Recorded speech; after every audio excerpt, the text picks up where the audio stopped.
Good afternoon and welcome to the Rotary Club of Bearden. It's a great day for Rotary and a great day to be a Rotarian, where we serve to change lives. So please silence your cell phones, and we'll start with a song by Janice Mitchell. Welcome back. Yes. Oh, thank you. You're back. Thank you. So let me correct that. It's not by Janice Mitchell. It's by you all, led by Janice Mitchell. And so I'm going to give you another opportunity. I understand there was a kerfuffle last week with the song. Yeah. And so I'm going to give you another opportunity. I did not know that when I chose this, but I'm going to give you another opportunity to show and tell how well you can sing this song and that you know all the words. So I'm going to give you an A sharp, which means nothing to any of you, but when you hear it, you're going to sing it 8 notes lower. That means nothing to you, but I'll give you the pitch. And it's God Bless America. Ready? God bless America, land that I love. Stand beside her and guide her through the night with the light from above. From the mountains to the prairies, to the oceans white with foam. God bless America, my home, sweet home. Watch me. God bless America. Ready? My home, sweet home. Yay! Good job!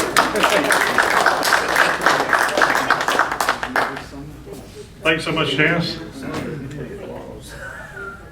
Sam has our pledge. Everyone face the flag. I pledge allegiance to the flag of the United States of America and to the republic for which it stands, one nation, under God, indivisible, with liberty and justice for all. Jim Christensen has our invocation. Let us pray. Dear Heavenly Father, bless our Rotary gathering as we enjoy the fruits of your bounty on this beautiful day in East Tennessee. Please guide our leaders as they help us move through the day and watch our political process, because it has way too much hate in it. We need more love and more following of your guidance. Please bless or Rotary International for the eradication of polio, and help all of our first responders and our military, both locally and abroad, as they battle their trials and tribulations. It's in your heavenly name we pray. Thank you, Jim. Jim Katsianis has our guests and visitors.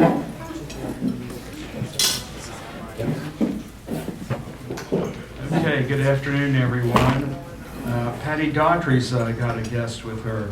Patty, I've actually got 2 guests. I've got granddaughters. This is Josephine, and this is Carolyn Neff. They live in Cincinnati. They're my daughter's little girls, and they've been here all week. And when they heard the district governor was speaking today, they demanded that they come to work. of course. Welcome, Carolyn and Josie. And see, we've got a guest from the Knoxville Sunset Club, Paul West. Welcome to our club, Paul. And that's all the guests for the day. Janice, do we have an update on mobile meals? Yes. Ray is going to give us our update he delivered today. Stand up, Ray. Yeah, actually there's like 18 people today. A couple of them were doubles, but everybody was there for that many people. Everybody seemed to be happy, probably because the weather's not so hot. So yeah, everything went good and everybody seemed to be in good spirits. All right, thank you, Ray.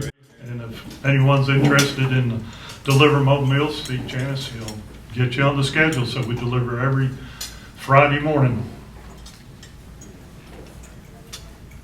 Back to park. So if you guys like baseball, or you know other people like baseball, August the 6th, I'm 2 months ahead. August the 6th is Pack the Park for Polio at Smokies. Jeff has the sign-up sheet that he's passing around. We've already have commitments for 71 tickets. We'll have the additional tickets here next week. We've already gone through our initial 40 tickets, so we'll be bringing in more tickets, and you'll be able to pick those up at the meeting next week. And if you can't use your tickets, several members donate those, and we use those with our inner city scouting units, and we give them to the scout leaders and youth from our inner city scout programs to take those youth to a ball game.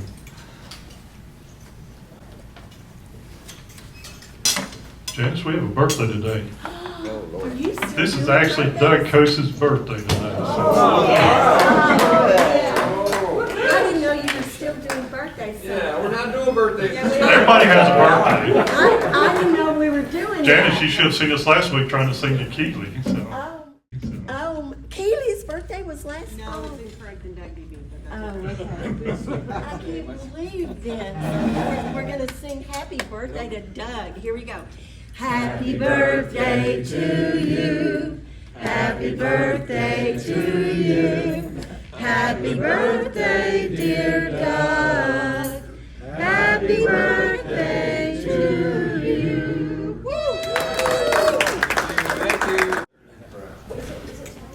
Thank you. We also have a new member to our club, but he's not new to Rotary. So Brandon Hackett is with us today, and he's transferred here from the Farragut Club, and he just works right up the hill from here, so this is a lot more convenient for him. So I've asked Brandon to introduce himself and tell us a little bit about him. Can I just do it from here? Sure. This is Brandon Hackett. I've been in Rotary for over a decade now. I don't remember exactly. It was 2011 or 12 when I started with the Farragut Club. Since I've been working over here, it's a lot easier to get to this club, so I visited a couple times, decided to make that switch, so excited about that. Let's see, I'm from Knoxville, went to Farragut, then I went to Swanee, and then moved to Charlotte for a few years after that. Then in 2010, moved back to Knoxville. I've got a wife with 3 daughters, the oldest of which I'm now teaching to drive, so prayers. She's doing great. I got her over the interstate for the first time the other day. Most of you guys have probably experienced this. That was the first time I had, so that was something. Actually, 2 of my daughters and my wife are in Huntsville right now for swim meets. All 3 of my girls swim year-round, so with Tennessee Aquatics. So if you see me checking my phone, I'm probably trying to figure out how my girls are doing down there. So anyway, but glad to be here. Thank you guys. Look forward to it. Thank you. So on to our program. Today we have a few. Bruce, can I interrupt real quick? Yes, Paul. I have thank yous from 3 of the organizations that we supported, Satoma, Mission of Hope, and then I had to share a close on Big Brothers and Big Sisters. So they're all thanking us for the money we gave away. But I love this close. You get a personal close on it. This is from Tyler Bolton, who is the executive director, executive officer over there, CEO. So thank you for your support and for putting up with Doug Coase. On a better day. Can't get away from it. I have to share it. Yeah, happy birthday. I want to share something else too. I'm glad Paul brought that up. I volunteer for Mission of Hope, and we did a food drive Saturday. The lady, a young girl 2 pallets down from me, seen the Rotary pin, and she saw the Mission of Hope, and she said, "I'm a recipient of your scholarship." She wanted to pass along to you guys, thank you. And if you want to have something really touch you, have somebody out and see and be the recipient, and thank you for something that you're a part of. So thank you guys. Thank you for sharing that, Joe and Paul. So we have a few dignitaries in our clubs and from other clubs with us today, and I'll start with Patty. Patty is the district secretary for Rotary District 6870, so she knows 6780. Is that who, Paul?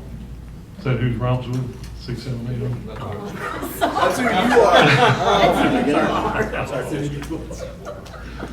a little dyslexic. And Janice, for those of you who don't know, she helps coordinate all the assistant governors for District 6780. And now I'm going to bring up Paul West, who is the assistant district governor for our club, and works with me and several other members to keep the club going. So Paul, if you'll come up and introduce our speaker today. Sure. I'll adjust it back in just a second. I'm not that tall. It's my distinct pleasure to be here today. What a wonderful group of wonderful looking Rotarians. Thank you all for being here. Yeah, it's my distinct pleasure to introduce our district governor today, Rob Dansereau. Rob grew up in Memphis, Tennessee, and moved to Knoxville after high school so that he could attend the University of Tennessee. Growing up, Rob was a high-level tennis player and had some offers to play for colleges. He is now a recreational pickleball player, as I'm sure many of you are as well. Seems to be pretty popular these days. Rob loves great food, cocktails, wine, and bourbon. He is a bit of an amateur chef as well. Rob loves art, music, antiques, architecture, and traveling to new places. Rob is a community builder and is passionate about helping Knoxville succeed through quality redevelopments such as the South Waterfront and Cumberland Avenue projects.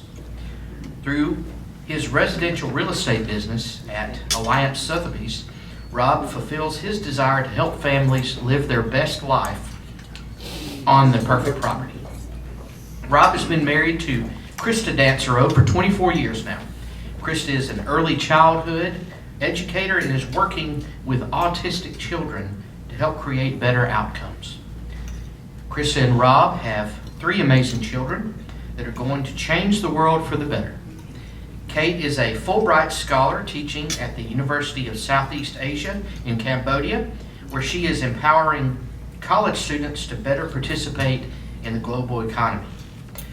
Robin is a chemistry and MBA candidate at the University of Alabama, where they participate as a student advisor for HOSA, Future Health Professionals and Doctors Without Borders.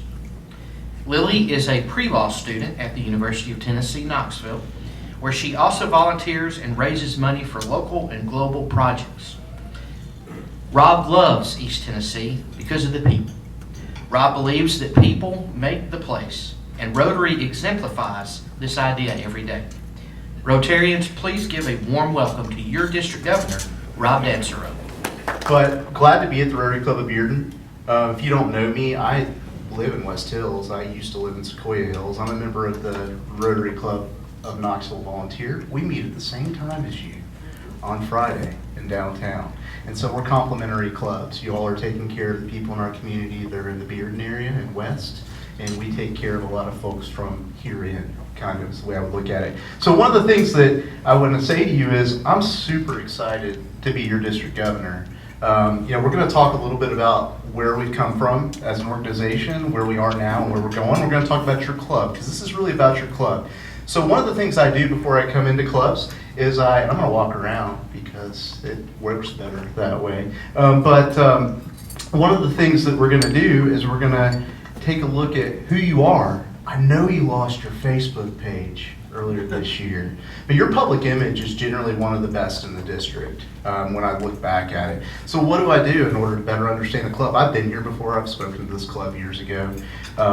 And so what I did was I cyber stalked your club. It's a little harder because your Facebook page disappeared. But if you look at the screen, either over here or over there, what I'm looking for initially is I'm looking for, what do you all do? Who are you? How are you getting out in the community? What's that look like? And I saw this photo and I saw the Helping Mamas on the screen in the back.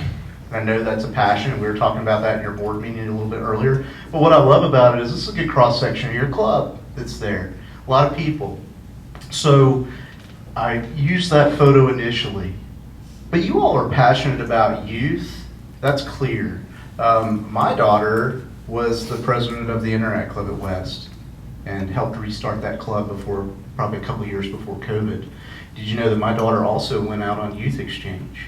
and it changed her life. And it's the reason why she is where she is now in terms of being a Fulbright in Cambodia. And you all were supportive of that, because without the Interact Club that you all sponsored, it never would have happened. So you all changed my family's life beyond whatever it was I was doing in Rotary. Didn't know. Bruce, what's going on in this photo on the left? I think you're being honored. The Bearden Club was being honored for our partnership with Pond Gap Elementary School at the Knox United Way Community Partnership breakfast that they held at the end of June.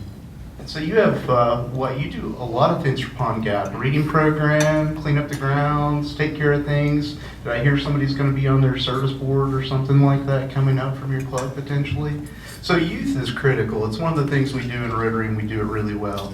Love having these young ladies here with us today. Hope you're enjoying the cheesecake. I'm sure it's good. But that's what this is about. And then the one on the right, you all know who your member is in there, your members. And that's Centro Hispano, right? Isn't that what it is? Yeah. Does somebody want to tell me? Doug, you want to tell me what they do and what you all do with them? Well, Rose is the key contact there. She's not here today, but we did a fundraiser for that. We gave them some dollars for one of their initiatives with Centro Hispano. They're one of the chambers here in town. So it was good to give back in that manner.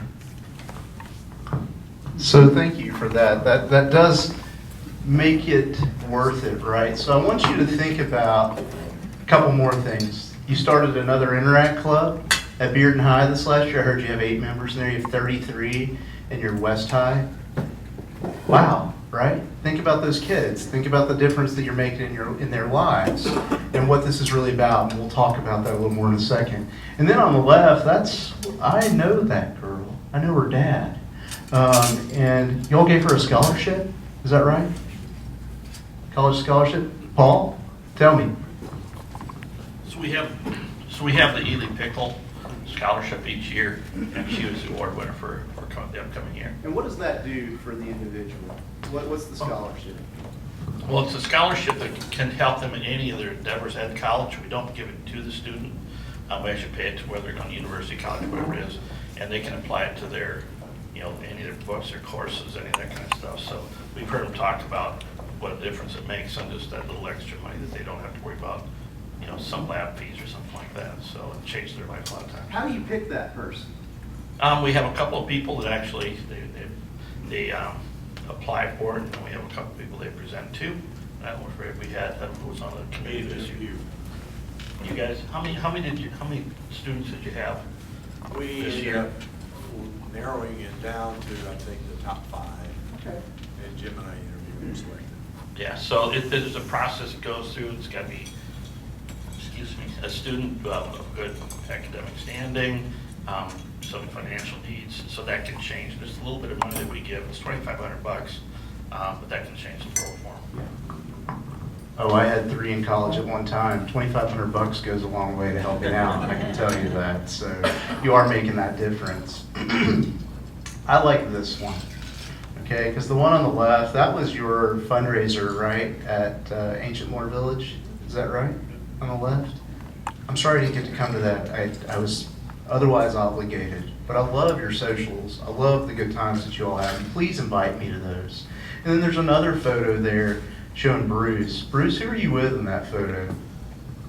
Art Pickle, one of our founded charter members of the club.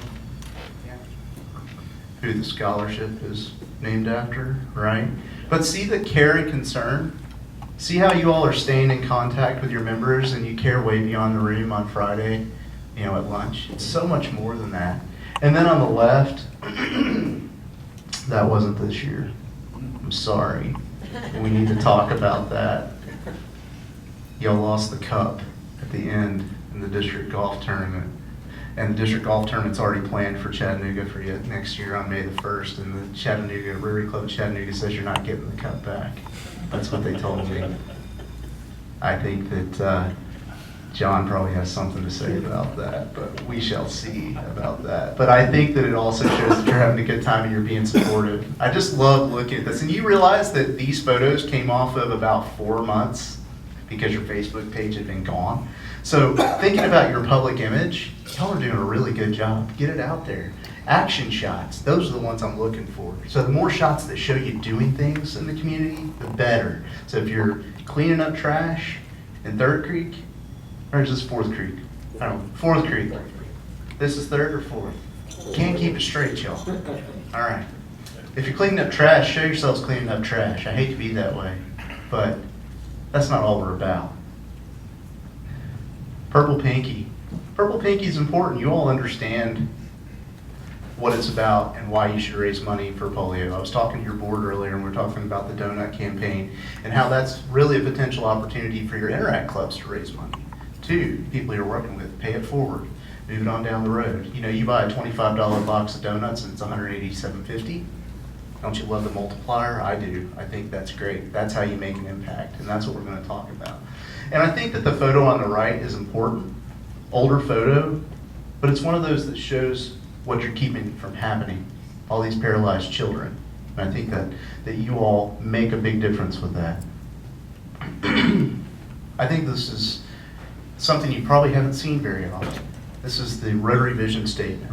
And I'm going to read it to you because I'm going to help relate it to how Rotary International relates at the club level and what that is and what that's about and how it relates to you as a member and that member experience.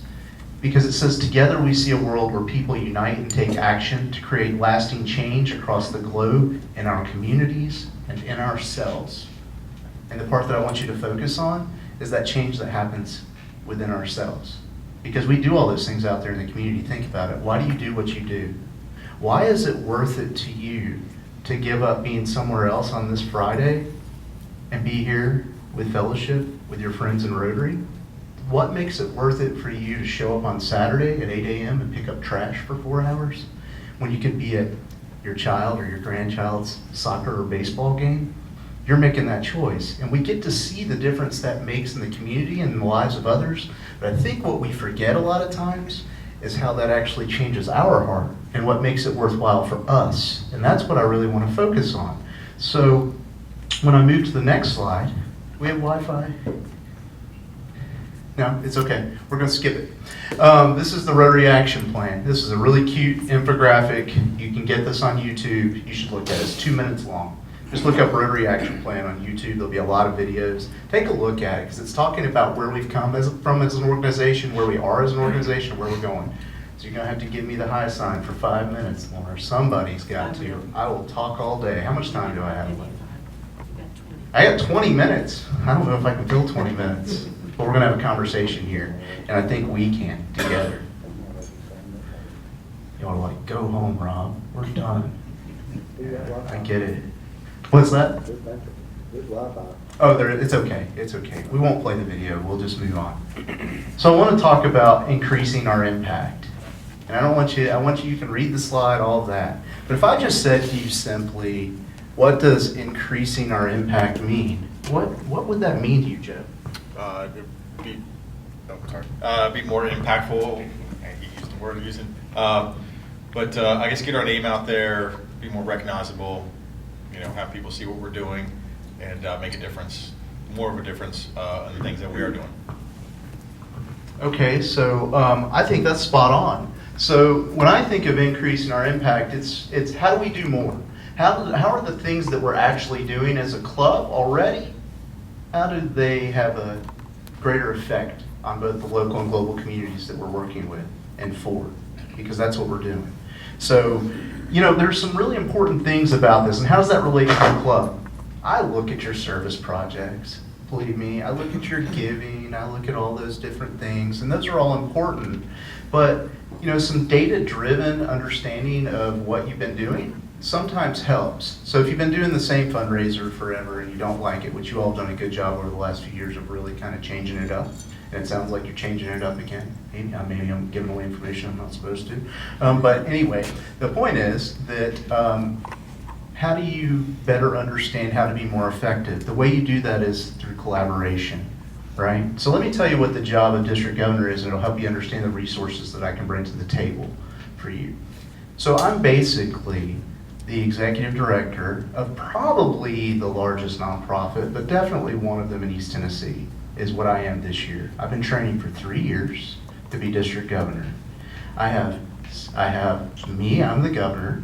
I have 60 locations, because I have 60 clubs. Think about this, 60 locations.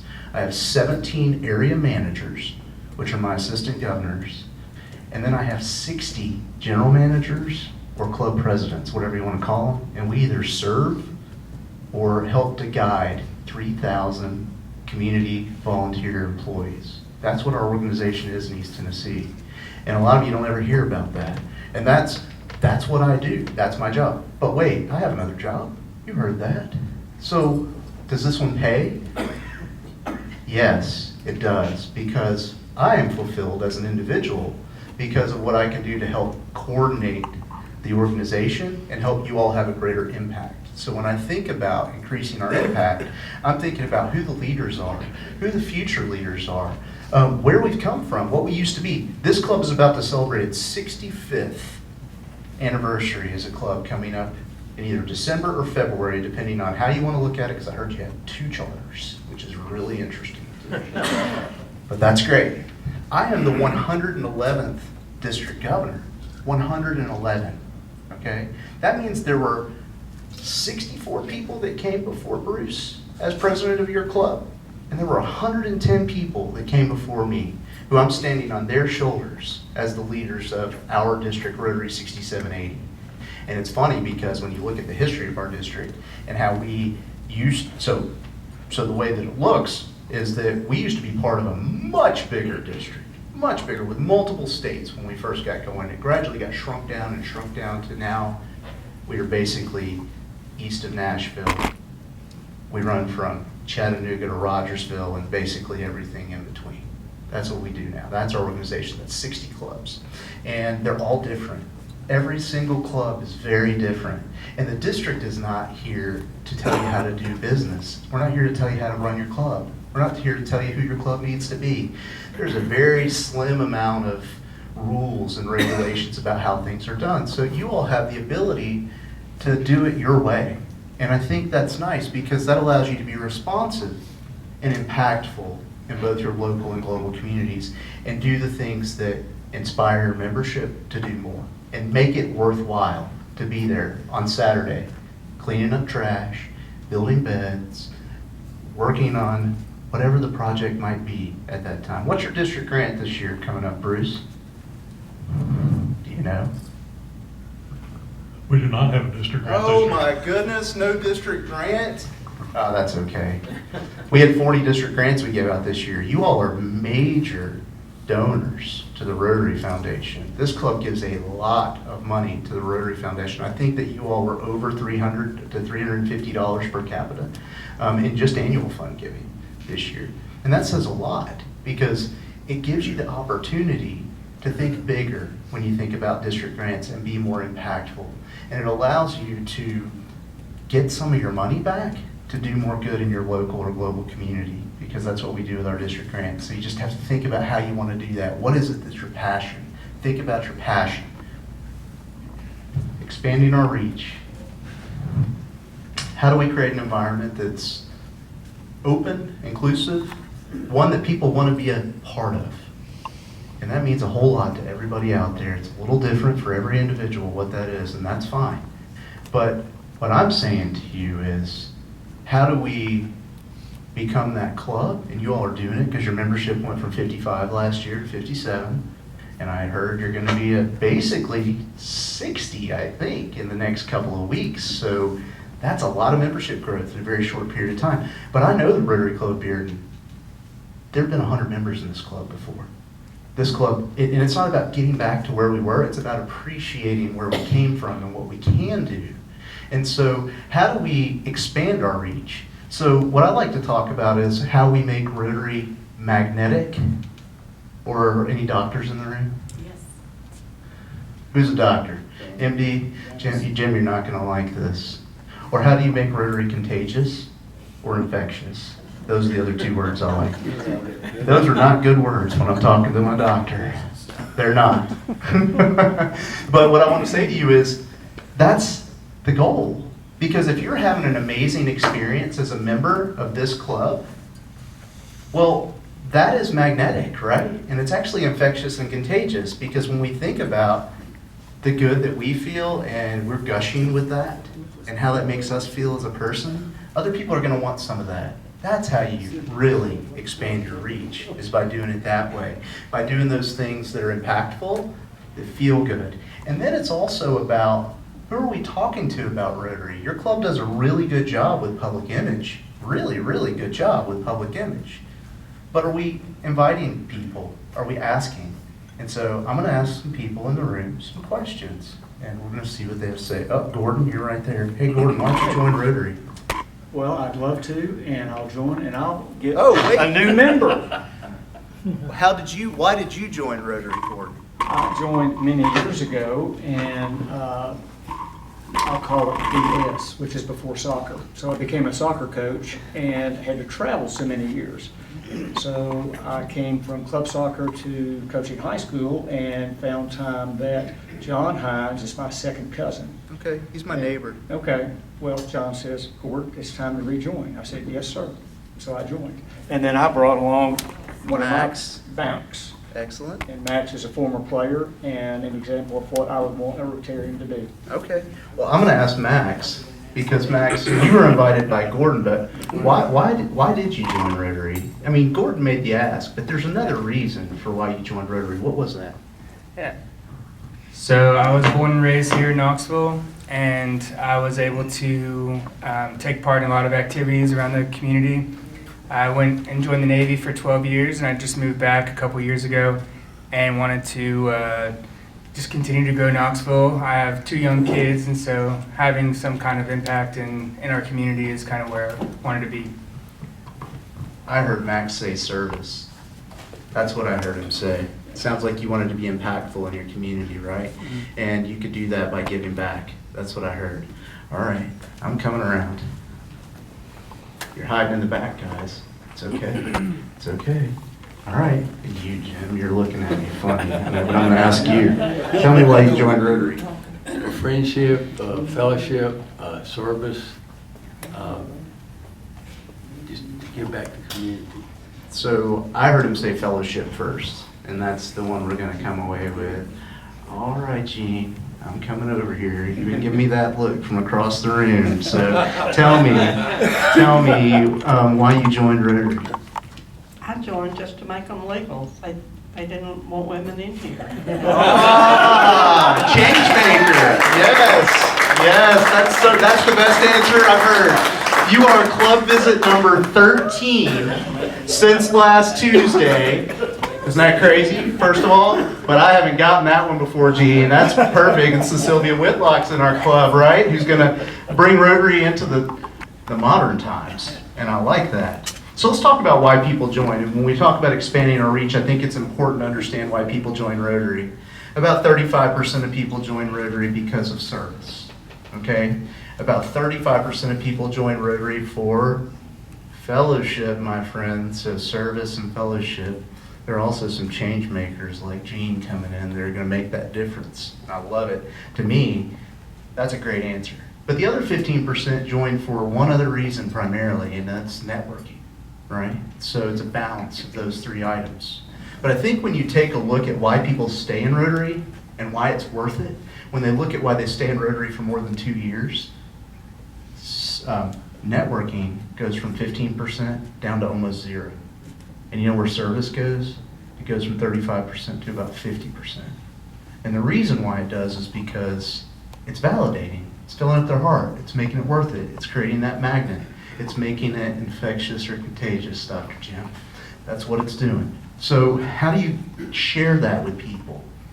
That's what you think about as an individual. You do that through enhancing participant engagement. So when you do things, I like to say service equals satisfaction. That's what I like to say.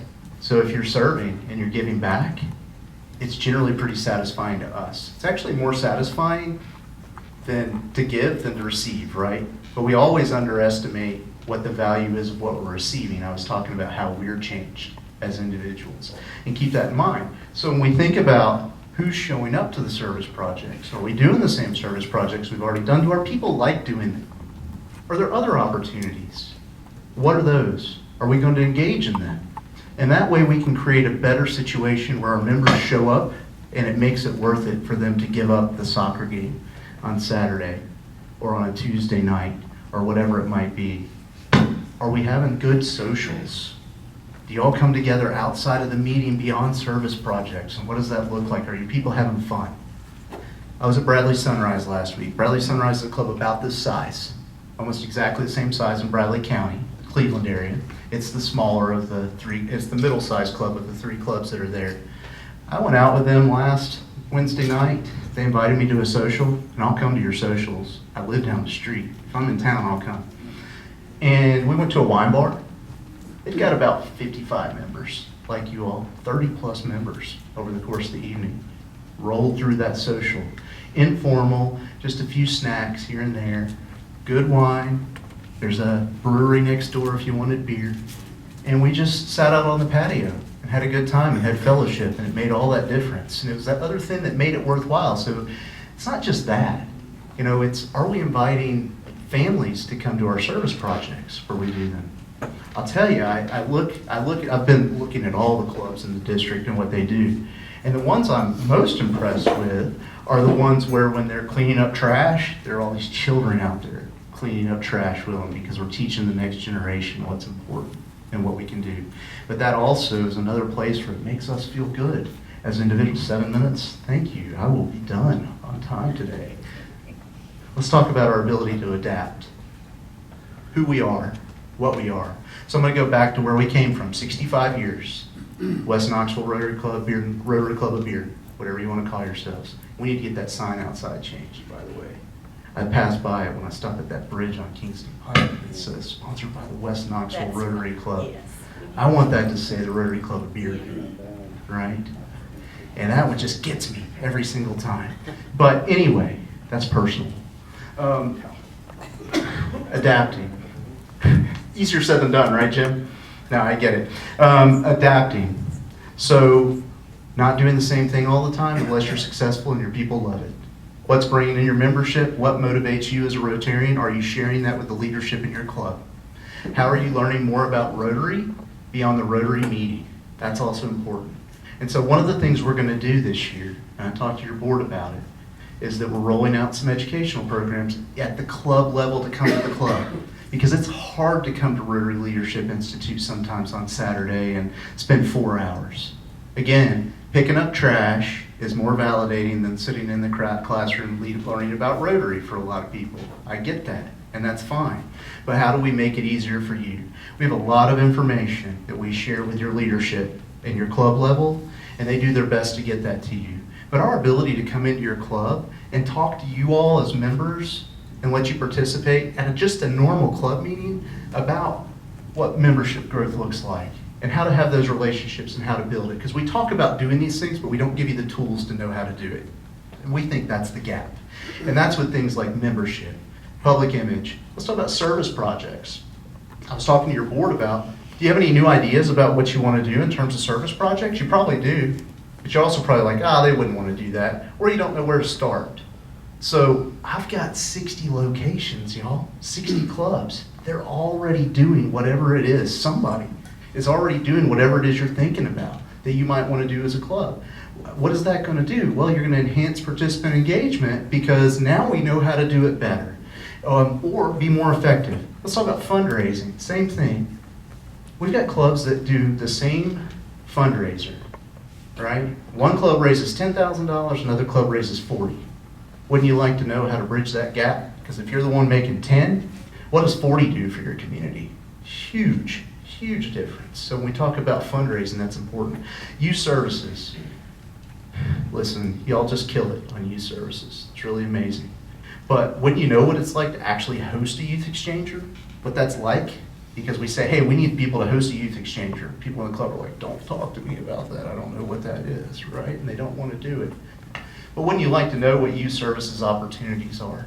How we can make that difference, how we can give it back. Actually understand the things, not the idea, like the nuts and bolts of it. And then foundation. Y'all give so much money, and you do a good job.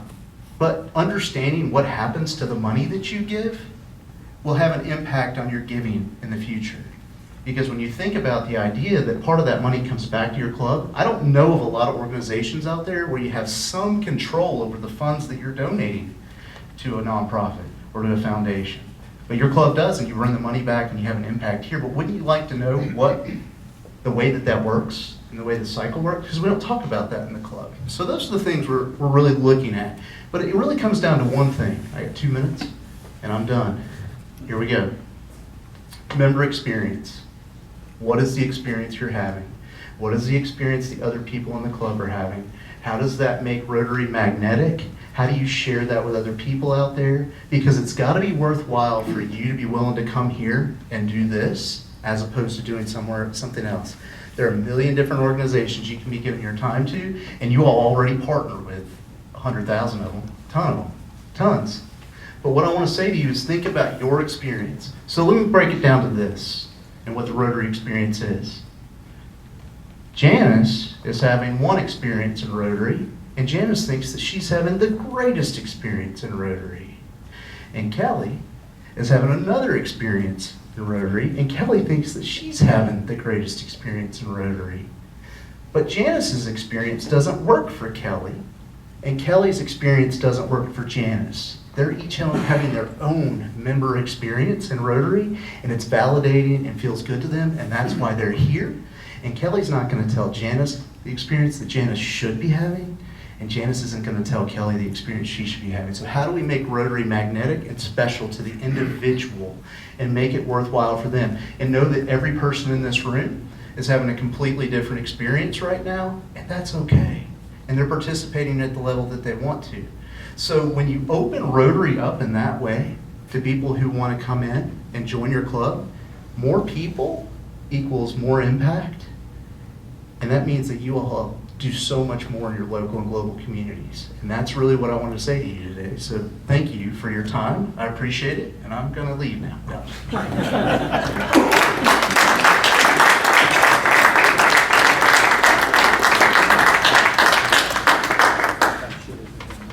Thanks so much, Rob, for that. I would invite Rob back, but he's busy. I won't be as busy. You have an open invitation, always come back and business. I'd like to recognize our guests today, Carolyn and Josie. Thank you so much for coming with your grandmother. And thank you, Paul, for coming. Paul's a member of the Knoxville Sunset, which is a satellite club of the Maryville Club. So we don't hear too much about satellite clubs, but we have a good one in this area. So next week's meeting, our presentation is by Dawn Marsh and Farrell Levy with Dream Connection. And I'm looking around for Smokey, and I don't see. I know. Is there a book or any of that business happening? Thanks, Sam. Okay. That's why you're the club administrator. So Rob, we donate a book to Pine Gap Elementary School in honor of our speaker each time. And so if you would sign the front of this, but today's book is called Guts. It takes guts to be the district governor. And also we have a token of our appreciation. Thank you. I appreciate you so much. And this is my favorite thing, the clubs that donate a book in honor of the speaker. And thank you for this really nice speaker gift. I'll put this on my desk. This is beautiful. But this is my favorite. I have to tell you that my club does this too, and I think it's one of the best things that we do is give back in literacy and things like that, because it makes the speaker feel really special to get to sign on these books. I'm going to borrow your pen. Thank you. Thank you, Rob. So Sam, where's Smokey? Else back here. So who wants to do that? They wants to do it. Oh, excuse me, Paul. One more thing. We're gonna, as a club, we're gonna donate to something that Rob would like us to support in his year. So we'll be talking to him and let you know what we're gonna do with that as well. Okay? That's Figure it out. fantastic. Thank you for that. So give us some ideas and we'll go from there. Sure thing. All right, Brady, would you like to lead us in four-way test? Four-way thing, four-way test for the things we think, say, or do. First, is it the truth? Second, is it fair to all concerned? Third, will it build goodwill and better friendships? Fourth, that will be beneficial to all concerned. Be on Facebook.